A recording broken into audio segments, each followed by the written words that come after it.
Good morning, everybody. William Padilla Brown here, checking in from the Urban Homestead situation that we are working on here in Mechanicsburg, Pennsylvania. So we're up in the front yard. I'll be showing you guys today all of the updates about what's been going on outside. So we have some sunflowers here.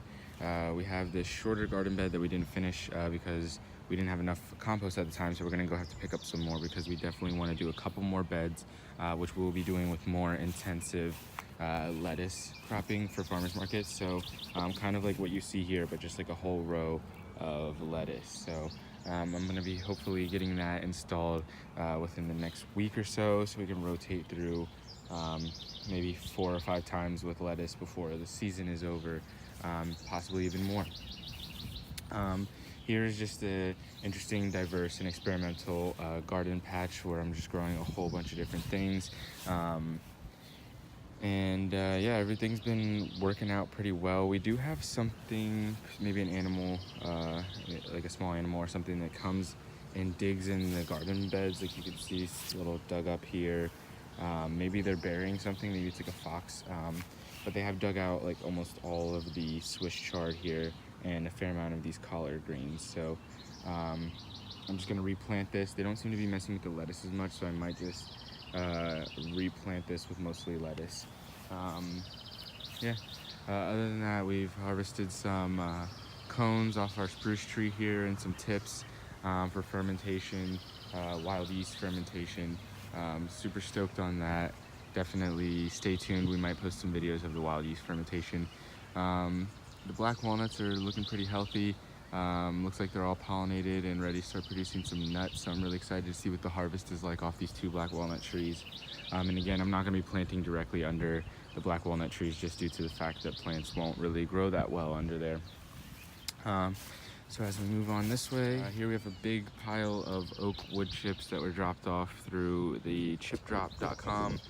Really cool website. I just logged in there, told them what I wanted. I wanted hardwood wood chips, no pines, nothing like that. And then I just got an email. They're like, chips are going to be dropped off within 48 hours. And then the guys from the tree company just came, knocked on my door, asked me where I wanted it, and dropped off all of these wood chips, which I've been using to make wine cap mushroom beds, and also to mulch around the gardens so that I don't have to mow around the gardens, because mowing the grass around the gardens can be a bit of a pain in the butt.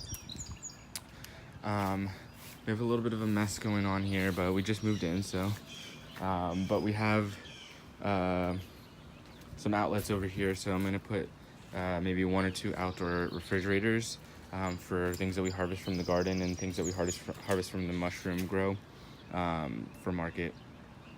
The corn patch is looking really, really good. And I said last week I planted beans in here. So we have 2 different varieties of beans. I don't know where the seed packets are, or else I'll tell you what kind of beans they are. I just really can't remember right now. It's something I got from a friend. If I find the bean packets, I'll leave it in the description or post it below. But you can see we have some beans in and around the corn that are going to end up utilizing the corn as a pole. We also have a lot of these little maple saplings that rooted from the maple tree right there. Just a lot of beans, and these beans are going to fix nitrogen, keep this corn really nice and green, ravel up the corn. And the melons over here, the little prickly vines should keep small rodents and things like that away from digging in there and potentially messing with the corn. The rain barrel has stayed full. It's been so wet and rainy. You would almost think that Pennsylvania is a rainforest nowadays, with how rainy it's been. Over here, we have 2 small spirulina ponds. Just have this plastic over them to protect them, but they're getting nice and dark green. Initially, I did not want to harvest from these ponds. I want to wait till I get them in the food grade situation, but I'm going to have to harvest from these ponds because the culture's getting so dense, and I do not completely have all the funds yet that I need to build out the food grade pond. I keep the spirulina in these 5-gallon little tanks here, 5-gallon carboys, just in case something happens to the culture. And then I also have some spirulina in the lab downstairs. and then I can use this to refill these, but soon we're just gonna have to expand out.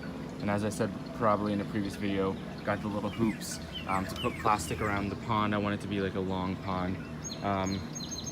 If anybody's interested in donating for the Spirulina project, you can hit me up on Patreon, or you can direct message me, and I'll give you some information for donation for this Spirulina pond.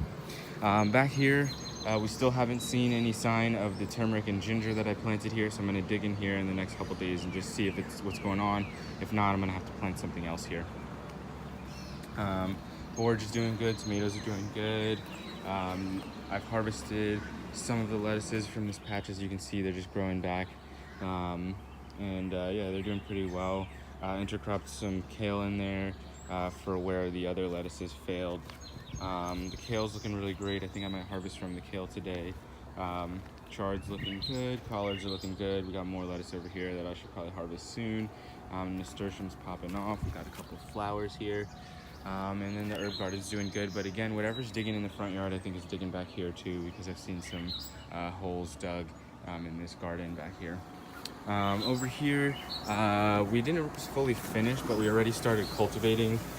There's still a couple tweaks that we need to do to the mushroom grow, but as you can see, we have lion's mane mushrooms growing in here. We also have oyster mushrooms growing in here.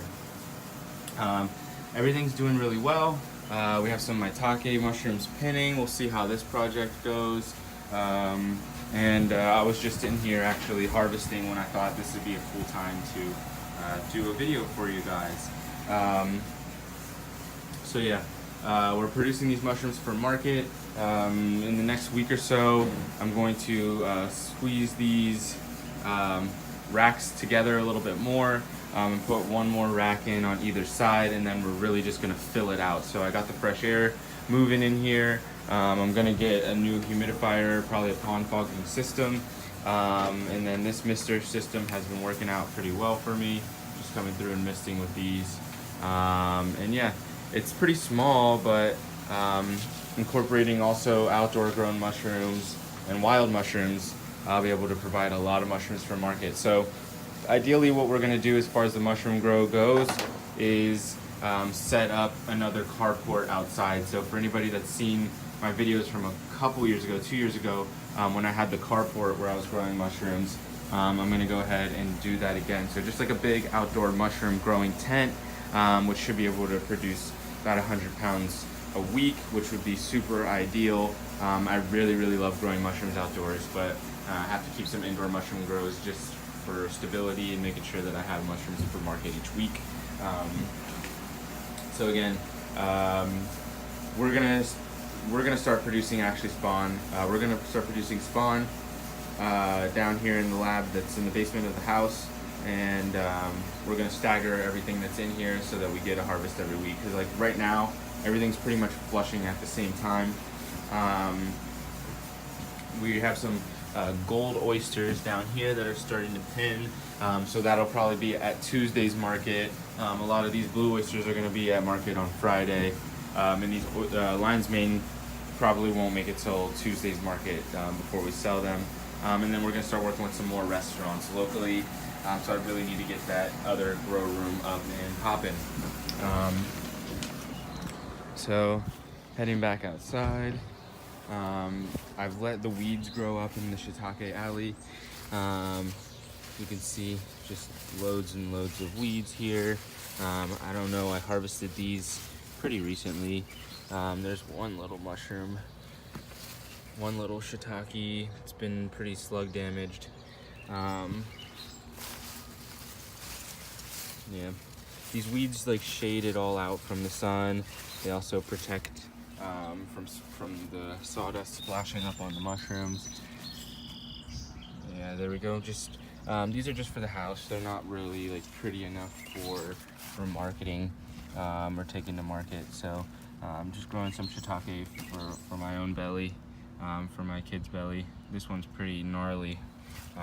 And yeah, I mean, as much as it's been raining, I have to come out here fairly often to make sure that none of them are getting to this point where they're all overgrown and kind of gross. We have a mushroom patch here, and this is part of the yard that just gets an absurd amount of water. every time it rains. So I filled this up so there's not a big puddle, and then also planted some mushrooms in there. So hopefully we see some beautiful mushrooms starting to grow from there. Raspberry's doing good. Blackberry's doing good. We have this wild grape that's growing out of the hedge, which I've been harvesting the tips from and sauteing those up, and then I'm really excited to actually eat the grapes. Like, a lot of people really don't like wild grapes because they're so used to the super fat, delicious grapes from the grocery store, but I think these grapes have a lot of potential. I think they're really good. Beehives are doing good. This hive actually swarmed. It was so packed full, and when we transported it here, we actually broke one of the honeycombs. So we took that broken honeycomb out so they weren't overworking and trying to fix it. A week or so after that, they swarmed, and I wasn't able to catch the swarm. But there's still a lot of bees in there, and this hive is going healthy and strong, just going out collecting nectar, pollinating, doing their thing. Over here, the chickens are growing. Need to refill their water. They go through the water and play around in it with the ducks being in there. But I'm just feeding them some grains until I go to the store later today and get them some feed, as they just ran out of feed. But I've also been feeding them compost, scraps from the kitchen. Not like finished compost, but just like scraps from the kitchen, bread scraps, vegetable scraps, whatever. And they've been slowly learning to eat vegetable scraps, which is really, really awesome for composting. So next week, or maybe this weekend, I should be able to get their coop in here. So I'll probably be putting their coop like over here, fencing all around it, filling it with wood chips and wine cap spawn so that the wine cap mushrooms will compost their poop and keep it from stinking a lot, and give them a lot of place to scratch around and peck in. So yeah, I'm just gonna fence out their coop, keep them over there, and hopefully start shoveling out some of those chicken manure wood chips, adding it to the garden for organic nutrients. So for the past couple weeks, I've just been moving them around. You can see they pretty much ravage whatever piece of land I put their tractor on. And then I go through and seed it with annual rye seed at suggestion from Kurt. So the annual ryegrass grows back. They can go around and actually eat it and scratch through that again. Here we have another wine cap mushroom patch, and this is pretty shaded out by the hedge. So hopefully we get some really nice mushrooms in here. We have some wild blackberries, I believe, that are actually starting to produce their fruit. So super excited about that. Other than that, I mean, I think there's a wineberry in the hedge over there. Chunk this shiitake. But yeah, I believe there's a wineberry in the hedge over here. There's a little bit of poison ivy that I might have to go through and clean that up. And I think this is a cherry tree. I'm just not exactly sure, but we'll see soon. If anybody knows, drop that in the comments below. And then last but not least, we have our compost. So this is just as far as the outside situation goes, but inside, the lab is rocking out now, and we are growing cordyceps in the basement. So we have a cordyceps setup down there. I wonder if you can take a peek through here. I know the lights aren't on, you can't really see. Oh, you can see the purple lights in there, but we have cordyceps growing down in the basement, which I'll do a separate video update on that. And yeah, this compost is just doing its thing. Just keep adding kitchen scraps that the chickens and ducks won't eat, and keep this turning and making some fresh composts for nutrient for the garden. So yeah, that's everything that's going on in the homestead. We're definitely adding some more things. I'm gonna harvest some of the spirulina today. We're gonna get some more gardens in here. If you're interested in anything you saw here, or wanna learn how to do any of this, definitely check the link in the description for the urban food chain workshop I'll be doing. It's a weekend-long workshop, just going over really everything that we're doing here in the garden, from the mushrooms to the algae to the urban wild foraging, wild plants from the hedge and local areas, to the chickens and the ducks, and literally anything. So we're gonna anything and everything. We're gonna go over everything that we're doing, and teaching, sharing skills. So if you're interested, definitely sign up for that. I want to give a shout out to Marie Goodwin, to David High, and to John Michelotti from Catskill Fungi for participating and helping out through Patreon. So if anybody is interested in helping out with the work that I'm doing, definitely check the link in the description for the Patreon. And yeah, stay tuned. We have a lot more cool stuff coming, and soon I'll be posting the video of the lab and the cordyceps grow downstairs. So I hope you all enjoyed this video, and as always, propagate and myceliate.